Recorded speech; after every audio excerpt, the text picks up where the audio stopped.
자, 한글과 컴퓨터입니다. 제가 왜 선정을 했냐면요. 이 한글과 컴퓨터는 두 가지의 이슈가 있습니다.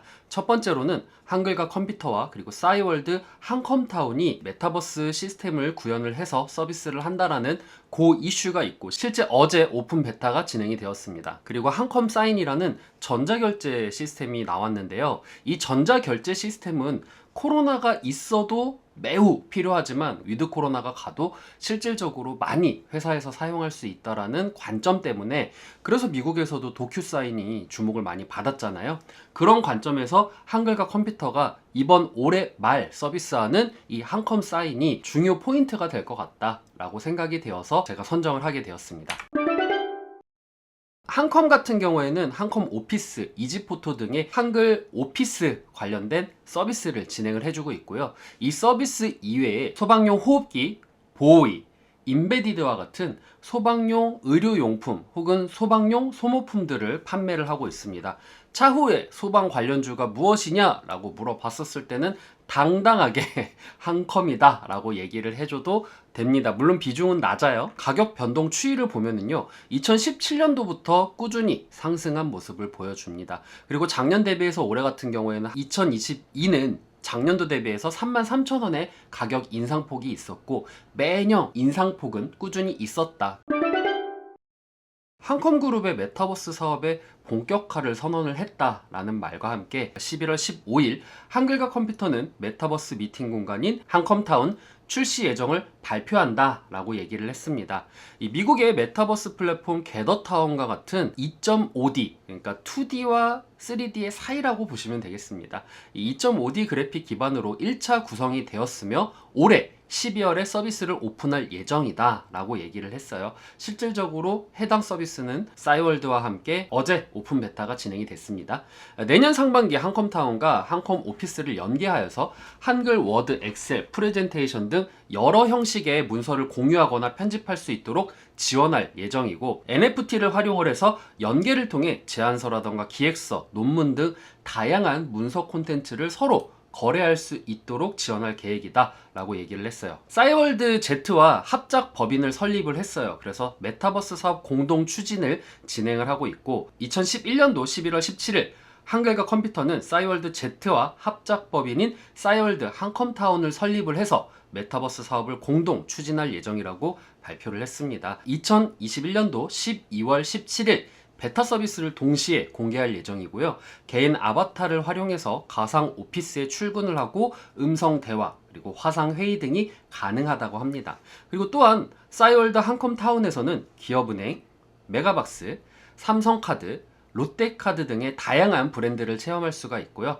향후 문서 콘텐츠 혹은 아이템 거래, NFT를 통한 세미나, 광고, 온라인 교육, 관광 등의 다양한 사업 모델을 연동해서 서비스를 확대할 예정이라고 합니다. 또한 3D 그래픽도 적용할 예정이라고 하네요. 그 다음 IBK 투자증권의 리포트입니다. 이 한글과 컴퓨터는 주주 서원을 통해서 글로벌 사스, 여기서 이 사스는요, 소프트웨어 애저 서비스라는 약자로서요, 이 기업으로서의 진화를 발표를 했다라고 얘기를 하는데요. NHN 두레이의 독점 영업권을 확보를 했습니다. 한컴사인을 출시를 해서 B2B 서비스를 기반으로 시장 침투가 기대가 된다라고 얘기를 하고 있습니다. 그리고 두 번째 이슈로는요, 이 사스를 통해서 해외 시장 공략이 본격화될 것이다 라는 얘기가 있습니다. 최근에 한컴은 디지털 마케팅 기업인 어반 디지털 마케팅을 인수를 했는데요. 이 어반 디지털 마케팅은 아마존 마케팅 외부 서비스 사업자로서 국내뿐만 아니라 해외 마케팅까지 강화하는 그런 사업을 하고 있는데, 이 부분으로 인해서 해당 마케팅 부분이 강화가 될 것이다. 또한 개발자 센터를 강화하고 아마존 사업과 사업 추가 혹은 해외 유망한 사스 관련 기업들의 M&A를 통해서 글로벌 시장 진출이 전망이 된다라고 얘기를 하고 있습니다. 지금 현재 관련된 사업으로는요, 이 두레이 독점권 확보와 그리고 AWS라고 아마존 웹 서비스라는 플랫폼이 있어요. 두레이 같은 경우에는 서비스 기관이라서 수익을 창출할 수가 없고요. 그리고 AWS 같은 경우에는 워크독스에만 납품을 하고 있기 때문에 지금 현재 비중, 매출의 비중은 미비합니다. 하지만 2022년도부터는 이 범위가 확대가 될 수 있다라고 하기 때문에 나중에 AWS와 듀레이에 대한 매출의 비중이 커졌을 때 그때를 이제 기회를 삼아서 탈출을 노리시던가 아니면 투자의 기회로 삼으셨으면 좋겠습니다. 4분기의 영업이익은 매출액이 전년도 대비해서는 10% 상승을 할 거지만 이 영업 부분에서는 영업 적자가 일어날 것이다 라고 전망을 했어요. 왜 그러냐면은 현재 진행 중인 싸이월드와 합작 설립을 한 한컴타운이라던가 아니면은 한컴사인이라던가 혹은 이제 해외 진출 이런 부분들 때문에 신사업을 지금 추진을 하고 있고 이 신사업 추진으로 인해서 들어가는 비용이 있기 때문에 신사업 추진으로 인한 영업 적자가 생길 수밖에 없다라고 얘기를 하고 있습니다. 매년 한 자릿수 성장률을 기록하던 이제 오피스 부분이 신사업, 그러니까 메타버스라던가 NFT의 접목을 통해서 2022년도에는 21% 성장할 것이다 라고 전망을 했습니다. 이 초기에는요 클라우드 부분을 통한 오피스 성장이 예상이 되고 향후에는 메타버스 구축에 따른 매출의 확대 그리고 NFT 적용에 따른 B2C, B2B 부분이 확대가 이루어질 것으로 기대됨에 따라서 성장이 가속화될 것으로 기대가 된다 라고 얘기를 하고 있네요.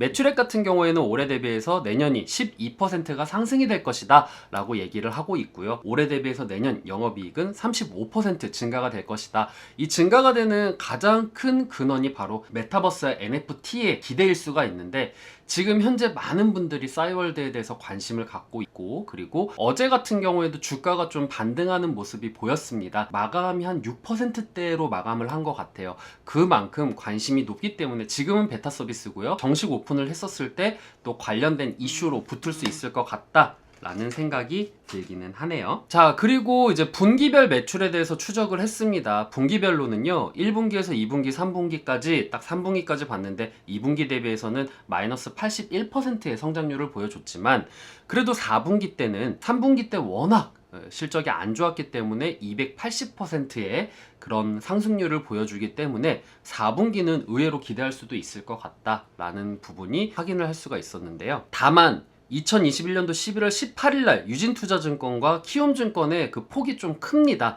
이 3분기에서 4분기까지 갔었을 때 유진투자증권은 433%가 상승을 할 것이다 라고 전망을 했었지만 키움증권 같은 경우에는 148%를 전망을 했어요. 그러니까 여러분들이 영업이익에 대한 실적이 발표가 되었을 때 내가 벤더를 확인을 해서 벤더보다 높아져서 이거 컨센서스 상회다 하회다 라고 봤었을 때 일단 무료 범위 내에서는 최소 82억 원에서 혹은 최대 176억 원 이 사이에 나오면은 컨센서스 부합이 돼버리고요.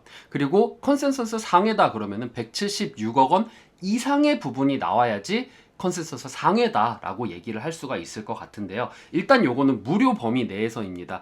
제가 유료 사이트에 있는 유료 리포트 같은 경우에는 확인할 수가 없기 때문에 제가 감히 이 유료에 대한 부분까지는 말 못 해드리겠지만 적어도 무료에 대한 부분에서는 컨센서스 상회가 되려면은 176억 원 이상의 영업이익을 창출을 해놔야지 컨센서스 상회가 된다 라고 확인을 하시면 될 것 같네요. 자, 그 다음 적정 주가 보도록 하겠습니다. 집의 당기순이익과 그리고 PER 딱 봤는데 역시 한컴 PR이 비싸구나. 이 원금을 회수하기 위해서는 23년이 걸리는구나. 야, 정말 오래 걸리는구나 이렇게 확인할 수가 있었는데요. 요거를 곱해보면 6,954억 원이 나옵니다. 현재는 시가총액이 7,284억 원이에요. 금요일 기준으로 해서 목표 시가총액보다는 지금 현재 높아진 부분이 있는데 요거는 메타버스 싸이월드와 관련된 이슈 때문에 급격하게 이제 시가총액이 올라가지 않았나 싶습니다. 그래서 발행 주수를 나누면 적정 주가는 27,591원이고요.